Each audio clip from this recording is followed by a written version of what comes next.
నేను ఒక బాధ్యతాయుతమైన పోలీస్ అధికారిగా, ఒక రిటైర్డ్ పోలీస్ అధికారిగా, మరి ముఖ్యంగా ఒక బాధ్యతాయుతమైన పౌరుడిగా ఫోన్ ట్యాపింగ్ వ్యవహారంలో నేను ఎలాంటి పబ్లిక్ స్టేట్మెంట్ చేయను. ఎందుకంటే ఇది ఫోన్ ట్యాపింగ్ అనేది దేశ భద్రతకు సంబంధించిన విషయం.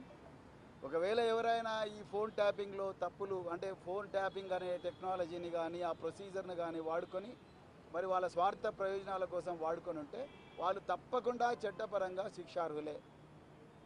అంతే తప్ప నేను ఒక బాధ్యత గల ఒక సీనియర్ రిటైర్డ్ పోలీస్ అధికారిగా, అదేవిధంగా ఒక బాధ్యతాయుతమైన రాజకీయ నాయకుడిగా నేను దేశ భద్రతకు సంబంధించిన ఈ వ్యవహారంలో ఎలాంటి కామెంట్ చేయాలని అనుకోవడం లేదు. ఒకవేళ ఎవరైనా తప్పు చేసి ఉంటే తప్పకుండా వాళ్ళను చట్ట ప్రకారంగా శిక్షించాలి, బరాబర్ శిక్షించాలి.